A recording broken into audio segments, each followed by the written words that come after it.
135 గజాల భూమి కేవలం 8 లక్షలకే. ప్రతి నెల 10,000 మంత్లీ రెంటల్ ఇన్కమ్. అందుకే కొన్ని ప్రత్యేకమైన పరిస్థితుల్లో ఇక్కడ అధ్యక్షుడిని మేము పెట్టలేదు. అదే సమయంలో ఈ ప్రాంతంలో ఎలక్షన్లో కూడా 2 ఎలక్షన్లు మేము పోటీ కూడా చేయలేదు. ఏ పార్టీతో కూడా అలయన్స్ పెట్టుకోలేదు. దానివల్ల కొంచెం గ్యాప్ ఉంది. ఏదేమైనా మాకు కొన్ని ప్రేక్షకులు ఉన్నాయి.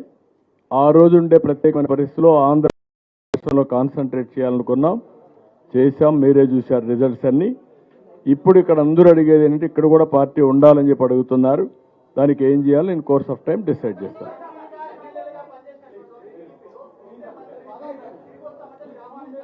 నేనేమంటానంటే నేను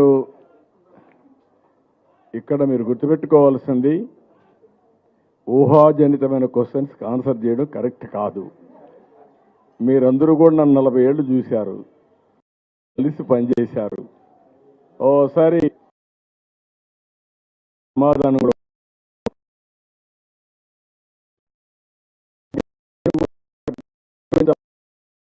ఆలోచిస్తున్నా.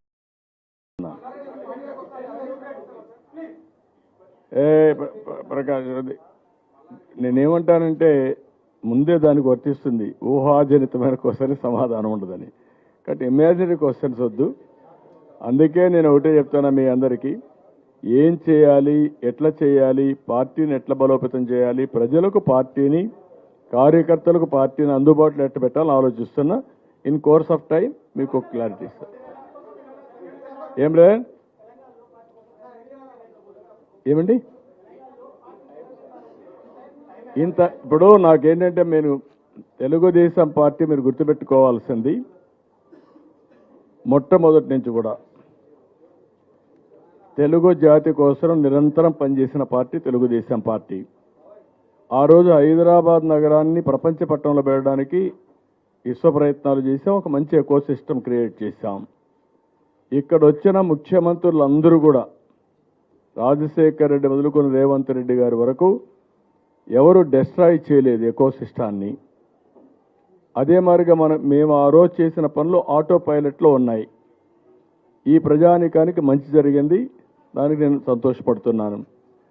ఆంధ్రప్రదేశ్ రాష్ట్రానికి వస్తే టోటల్గా విధ్వంసం జరిగింది.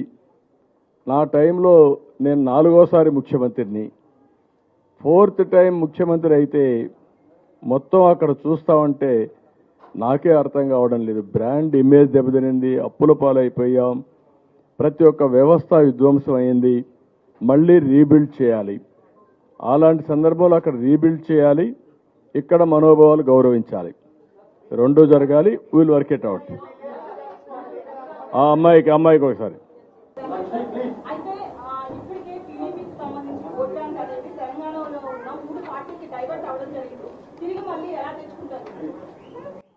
నేనేమంటానంటే ఒకప్పుడు తెలుగుదేశం పార్టీ బలమైన పార్టీ తెలంగాణలో.